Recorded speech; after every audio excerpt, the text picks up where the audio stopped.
The U.S. retaliates against Iranian assets after 3 American soldiers are killed in Jordan. Will Iran and its militias back down? Or is this the beginning of a new phase in the decades-old confrontation between the U.S. and the Islamic Republic? Next. This is Washington Week with The Atlantic. Corporate funding provided by Consumer Cellular. Additional funding is provided by Ku and Patricia Ewan through the Ewan Foundation, committed to bridging cultural differences in our communities. Sandra and Carl DeLay Magnuson, Rose Herschel and Andy Shreves, Robert and Susan Rosenbaum, the Corporation for Public Broadcasting, and by contributions to your PBS station from viewers like you. Thank you. Once again from Washington, Editor-in-Chief of The Atlantic and moderator, Jeffrey Goldberg. Good evening and welcome to Washington Week. U.S. forces are in the midst of a multi-pronged attack against Iranian targets in Syria and Iraq. This attack, among the most telegraphed in recent memory, comes days after 3 soldiers, Sergeant Kennedy Sanders, William Rivers, and Breonna Moffett, were killed in a drone attack at a border post in Jordan. The Middle East was already boiling, and President Biden seems loath to escalate, but he also felt that he had no choice. Will these attacks successfully dissuade Iran and its militias from targeting U.S. forces? Joining me to discuss this tonight, Peter Baker, the chief White House correspondent for The New York Times. Susan Glasser is a staff writer for The New Yorker. Lara Seligman is a defense reporter for Politico. And Nancy Youssef is the national security correspondent for The Wall Street Journal. And I should note at the outset that Peter and Susan are married, which all of you at home know because you've all read their books, which they write together, which are excellent. Nancy, let me start with you. Just give us the latest on these retaliatory strikes. Where are we right now? So just a few hours ago, the United States launched a series of strikes on 7 locations using 125 precision munitions, hitting 85 targets. And this was their response to the death of those 3 service members that you mentioned on Sunday. There were a couple of things that were different this time from some of the past strikes we've seen from the United States. One, they were targeting Iranian paramilitary forces, and we heard some more about strikes. As opposed to non-Iranian militia. That's right. That's right. That they were mentioning that they were going after Iranian paramilitary forces. And we heard a little bit about their targets, and it's clear that based on the list we have so far, that they were going for logistics, essentially supplies provided by Iran to Iraq and Syria in an effort to take away from their capability to do future strikes. Where before we heard about warehouses, it seems that they escalated in terms of the targeting. Maybe command and control centers, where the computers were, where some of the planning might have happened, more advanced targeting of the kinds of capabilities that they need to do the kinds of strikes that they've launched against U.S. forces. Let me ask you this, because you were just at the Pentagon. What do they think, what do the United States military think it's achieving right now?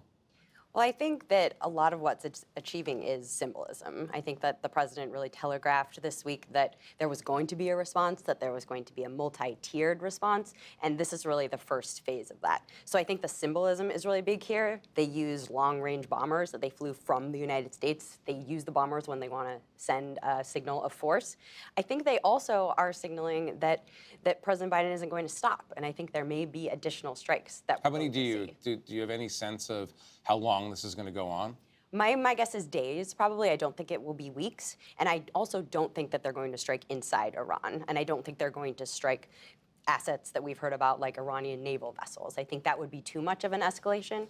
But it's interesting that they've escalated to the point of actually hitting the Quds Force this time. Right. That's important. Tell us what the Quds Force is. The Quds Force is this specialized branch of the IRGC, which is the Iranian militia. It's very specialized in terms of it's the primary group that does covert action outside of Iran. And of course, it was General Soleimani was in charge of the Quds Force for a long time. He was the man that President Trump killed in 2020 drone strike, and that led to a lot of tension in the area. Susan, what would be the consequence of the U.S. actually attacking inside Iran?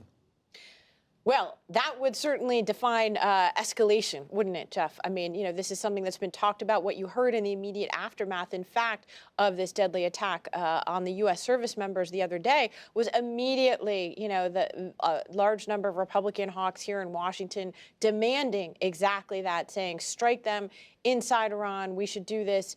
Do it now. Some senators beating their chest saying, hit Tehran. I think the U.S. military, right, they have a very different approach, which is to calibrate in response to what is the perceived attack that they're reacting to. And this would be seen, I think, as something really going beyond that. But here we are instead in this cycle once again. It must feel so familiar to you as a longtime observer of the region, again and again and again. And, the worry, of course, is that we're really not achieving much of anything at all, simply continuing a really deadly game. Yeah, I want to come back to that question in a minute about what President Biden thinks he's achieving here. But Peter, let me just ask you this, and I recognize that this question is speculative. You don't have sources, to the best of my knowledge, in Kataib Hezbollah, which is the organization that we know of, the organization that launched the fatal attack. But there is some talk that they themselves might have been surprised that they killed American soldiers, and that Iran realizes that, whoa, in our little endless game that Susan is referring to, this went too far. We didn't actually mean for soldiers to die. But there have been plenty of attacks since October 7th, but this is the first. Exactly. They had 165 attacks or whatever since October 7th. None had managed to successfully kill an American up till now because we have actually pretty good air defenses. We've shot down a lot of stuff.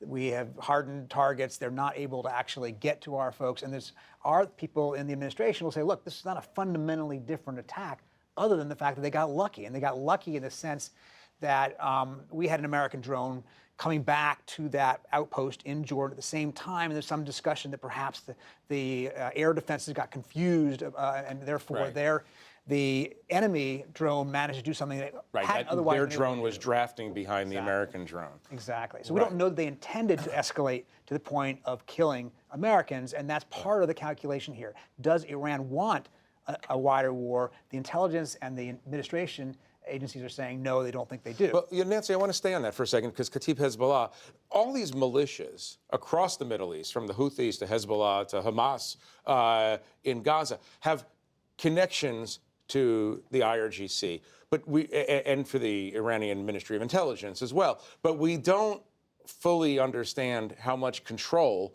day to day, month to month, the Iranian regime has over these groups. Can you give us any insight about what this group that started this latest round of escalation, what this group was hoping to achieve? Well, I think broadly what Iran is hoping to achieve is for the United States to leave the Middle East. That's the overall objective in these strikes, and that they're using these proxy groups to do it. And so what the U.S. is doing in response is they are trying to do one of two things. Either to make the cost of trying to drive the U.S. so high that they stop doing these attacks, or that they lose the capability to be able to continue to do these strikes. And I think we're seeing more of the latter, that the U.S. is trying to do enough strikes so that they don't have the capability to continue this campaign in an effort to drive the U.S. out of the Middle East. And the challenge is, by not going after Iranian leadership directly and going after the proxy forces, is that enough for them? Because they're not paying the cost in Iran. It's proxy forces in Syria, in Yemen, in Iraq who are paying the cost for these strikes. And so what you're seeing the U.S. do is, I think, slowly escalate in terms of the types of strikes that they're doing.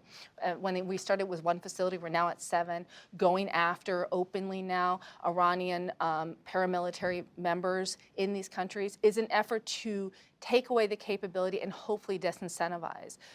But in terms of the objective is to drive the Americans out, to make the cost so high for the Americans that they decide to leave the region. But Lara, you're an expert on the American response and the American presence in the Middle East. Correct me if I'm wrong, but this level of attack or retaliatory attack is not going to degrade the Iranian capabilities to any noticeable degree. Am I wrong? I don't think so. I think that Iran has many ways of resupplying their proxies in the Middle East, in not just Yemen and Iraq and Syria, but all around the world. I think they have many ways of doing that. So I do think that, again, this was more of a symbolic effort than anything else. I think the idea is to show Iran that we're not going anywhere, and I think, as Nancy said, that this is one of Iran's goals, is to push the U.S. and pressure us to leave the Middle East. While at the same time, we also saw this week that Iraq actually started discussions with the U.S. about potentially withdrawing troops. So it's a very interesting coincidence that this happened at the same time. But I think this is now the worst time, and the administration knows that, to withdraw troops from either Iraq or Syria. I think we're going to stay there for the long term now. Right. I want to talk about the contrasting approaches to Iran, Donald Trump's and Joe Biden, in a second. But one of the mysteries, at least to me, about this attack is that it's so foreseen. I mean, we've been talking about it, and official Washington has been talking about it for days. I saw this quote from Nellie Bowles in the Free Press, who wrote, it's a funny quote, "The key to military strategy is to announce it loudly and clearly a week or two ahead of time." That's what it said in The Art of War, I'm pretty sure. I mean, there's a lot of talk about, well, we spend days basically telling the Iranians, leave those sites. We spend days telling them, oh, we're not going to hit Iran. So at what point does this symbolic gesture become futile? I mean, what am I missing about the way they're calibrating the way they talk about this in the administration? Yeah, calibrating is the right word, Jeff. I think that's exactly what you're seeing here from the Biden administration. First of all, let's put on the table the political reality, which I think you have to look at. Right now, for President Biden, embroiled in, an existential fight, as he has defined it, for American democracy against Donald Trump, the last thing he wants right now is to be engaged in a broader war in the Middle East. This is, first of all, we can talk about it more, one of Donald Trump's main talking points, right? This idea that he was the guy who somehow withdrew the United States from foreign conflicts and didn't start any new wars. That's his proud talking point. Let me just throw something into your mix here. Donald Trump also is the guy who ordered the killing of Soleimani. Exactly. So he's an isolationist, except when he wants to punch the Iranians. So. Well, exactly. And by the way, you raised the premise, okay, did we lose something by telegraphing so loudly for days and days and days that we were going to take this action? Recall back to 2016, this was one of Trump's main gripes about the U.S. presence in Syria, that we were too loudly sort of telegraphing what we were planning to do in terms of taking out the Islamic State, which he then promptly took credit for once the operations that had been planned in the previous administration were carried out at the very beginning of his tenure. But again, the politics of this, I think, are perceived as quite dangerous and risky for President Biden. He obviously has a long-term challenge with China on his plate. He's got the ongoing war in Ukraine that he pledged to support Ukraine for as long as it takes, and yet he's embroiled in a big fight with Congress to get them to step up and follow through on his ask for $60 billion in additional assistance. He's got a whole world of challenges at a moment in time when Americans are extremely inward-looking and not having the appetite for a broader conflict in the Middle East. Peter, let me focus this a little bit more. And I'm going to play devil's advocate for a second. China is a near-peer adversary of the United States in many respects, many defense respects. Russia now is kind of second tier. Iran is third tier. So to play devil's advocate, you talk about how bad it would be for Biden's reelection campaign to have a war with Iran. But we've been in a Cold War, and sometimes it's gotten a little hot, with Iran for 45 years. There's no upside for the Biden administration to actually take on our historic adversary in the Middle East that is supporting all kinds of terrorist groups all over the world? I mean, look, remember, Iran may be third tier, but Afghanistan was 100th tier, and look what they did. I mean, it doesn't have to be a truly incredible military to give us a lot of problems if we decide to take military action that becomes excessive, right? Right. And I think that Biden understands the zeitgeist of the country is not to get too involved in these wars, and the Trump side of the political spectrum agrees with that. Now, the hawkish parts of the Republican Party are out today, of course, criticizing him for taking too long, for being too weak, for not going after Iranian targets in Iran, and that's all a legitimate debate to have. But they're not completely in agreement themselves, the Republican side, of where they want to be at this point. You haven't heard Donald Trump say, I would have hit them harder. You've heard him say, they wouldn't have hit us because of me if I was there, but he hasn't talked about what he would have done. Well, speaking of Donald Trump, he posted on Truth Social the following. this attack would never have happened if I was president, not even a chance, just like the Iranian-backed Hamas attack on Israel would never have happened. The war in Ukraine would never have happened. And we would right now, and this is where it goes to 11, we would right now have peace throughout the world. Instead, we are on the brink of World War III. Now, put aside the hyperbole. Explain, any of you, because this is a $64,000 question, explain Republican foreign policy right now.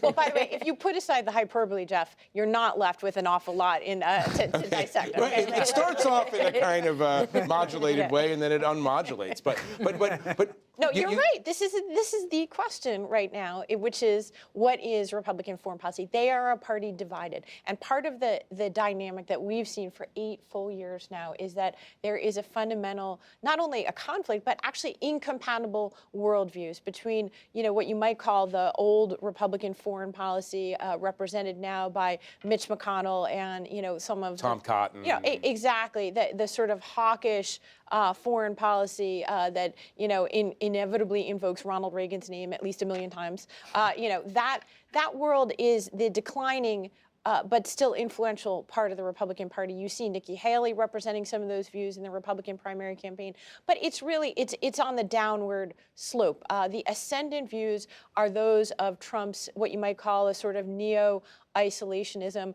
very muscular rhetoric, but at the same time, Trump very wary of military conflict. He loves nothing more than to brag about how he practically personally assassinated General Soleimani, but at the same time was very conflict averse. And we all remember very vividly when Donald Trump ordered a series of strikes on Iran and then pulled them back at the last minute. You wrote a lot about that, in fact, at the time. Talk about that. Do a little compare and contrast on these approaches. Yeah, it's really interesting because Trump team has, in this last week, they've said this wouldn't have happened under Trump's watch because look what Trump did. He killed Soleimani and that restored deterrence in the Middle East. They are missing many, many facts that happened along the way. But to be fair, the Iranians immediately after Soleimani were kind of shocked that the United States actually assassinated their leading terror sponsor general. But they did almost immediately launch strikes on Al-Assad Air Base in Iraq, and they injured more than 100 soldiers. And soon after that, there was another actually deadly strike on a different base in Iraq, and they killed 2 U.S. service members and a British service member. And that was really shocking to us as well. And since then, they've continued these attacks on a lower level, but these attacks have not stopped in the Biden administration either. And in fact, I think personally that the Biden administration wants, rather than a war with Iran, I think they want to get back to the status quo, which is little attacks, which we know are not going to go away. There's no way of stopping them as long as the U.S. is in the Middle East. But they want to go back to the status quo.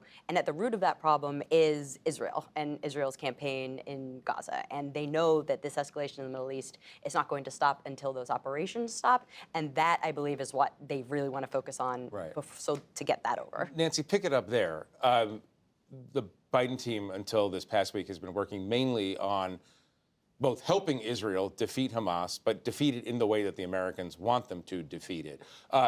How does this, what we're seeing right now in Iraq and Syria, how does that play into those efforts? Well, because if you're the U.S. and you want to mitigate the risk of escalation, the keystone to it is some sort of agreement on Israel. Now, you could argue that Iran is exploiting what's happening in Israel to continue its campaign of trying to drive the Americans out. But either way, between what's happening in the Red Sea with the Houthis and Iraq and Syria and the amount of resources that it has taken to defend the U.S. presence in the region, at 1.2 aircraft carrier strike groups, we've had destroyers there, that the resolution of that issue at least allows you to look at some sort of longer term reset in terms of what the U.S. force posture should be at the region. Right now, you've had sort of a surge of air defenses, a surge of naval assets in response to this. And in some cases, like the Houthis, they have said that once there is a ceasefire, they will stop. And so I think for the Biden administration, the ceasefire is key. And in terms of figuring out how to defend the United States presence long term, once that's resolved, it allows you to really figure out what your force allocation will be going forward in a more enduring way, that you can start to move some of those resources out potentially and have a more sort of balanced presence in Europe, in Asia, where there are also threats that the U.S. wants to address. Right. You know, that brings up an interesting point about a country we don't talk about in the last 3 months nearly as much as we used to, Ukraine. And I mean, there's obviously dramatic events taking place in Kyiv right now. The very popular general in charge of Ukrainian armed forces seems to be on his way out, very adversarial with President Zelensky. Susan, again, sorry, like a hard synthesizing question, but how does the American effort, the Biden administration's uphill effort to convince Republicans to stay in the fight, how does all of this affect that? Oh, I think it absolutely does. First of all, ever since October 7th, right, we've been in a dramatically different situation, which is that while the world has metastasizing crises, there's still only one president, there's only one White House National Security Council, and this has been a consuming struggle. And the extent to which the U.S. is now facing the prospect of escalating involvement in the Middle East, I think that is yet another point of distraction from Ukraine. And, you know, right now, again, making the case to the American people about why it is the U.S. is engaged in these battles. It's a really hard election year fight, frankly, for anyone, and certainly someone who's running against Donald Trump. Right, right. Stay on Trump. You two wrote a great book about Trump that dealt a lot with foreign policy. I have to ask, because there are a lot of people who believe this, and there's a plausible argument to be made that Trump takes the so-called crazy Nixon approach to foreign policy, which is, you know, and Henry Kissinger deployed this with the Russians. Said, look, I'm sane, but the president I work for, he's crazy. You don't know what he's going to do, right? And Trump's argument, not articulated as such, Trump's argument is, nothing bad happens in the world when I'm president because everybody's so scared of me because I'll do anything. I mean, is there some utility to that? It comes back to this question about why do we telegraph what we're going to do so far in advance? Yeah, look, I think there is something to that in the sense that foreign leaders, and particularly our adversaries, have said that they don't know how Trump might react to things, and they have calibrated their responses and their actions on the international stage in part to that unpredictability, that volatility. But he also, of course, wants to give himself credit for everything that happens or doesn't happen in the world while he happened to be there. The fact that Putin didn't invade Ukraine during his watch may only be because Putin didn't need to invade Ukraine during his watch, right? Why did Putin invade Ukraine? To keep them from going to the West. Well, Donald Trump made very clear he didn't want Ukraine in the West. He considered Ukraine to be an enemy. He thought that they were trying to dislodge him from the presidency. He made that very clear, and he certainly wasn't going to help them move into NATO. So Putin had already achieved what he wanted to achieve in that sense with Ukraine before Biden comes to office. So you can make that argument.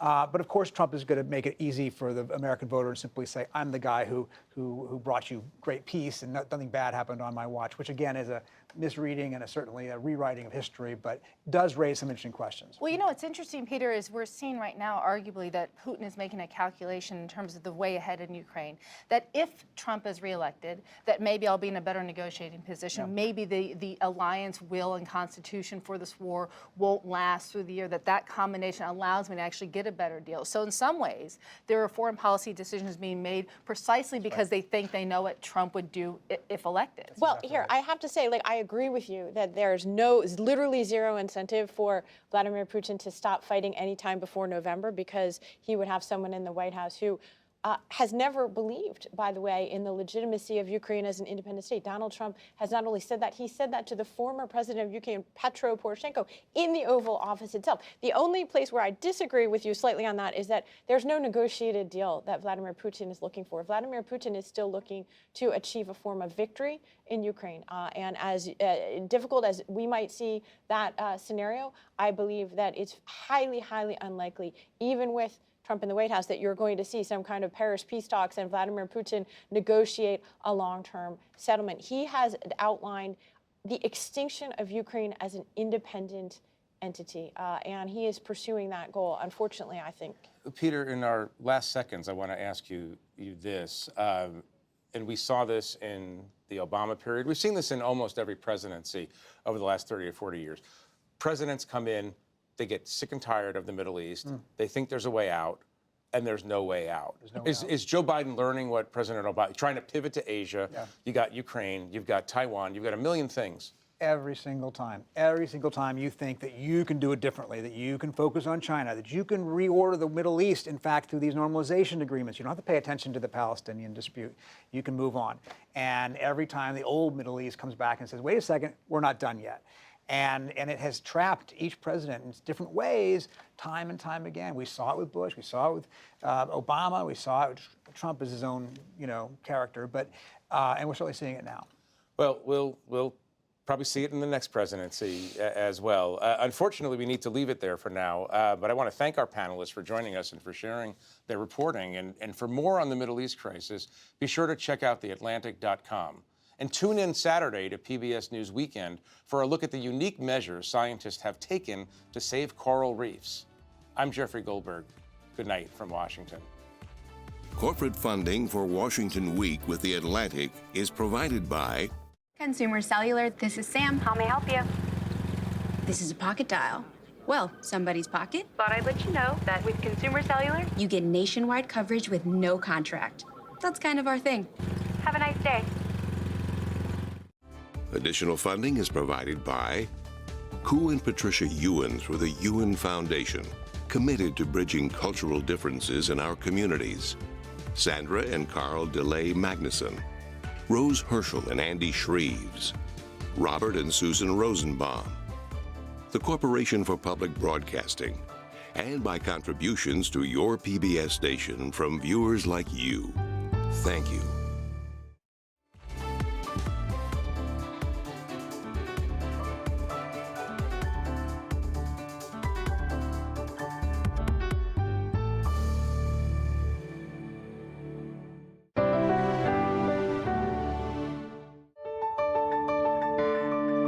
You're watching PBS.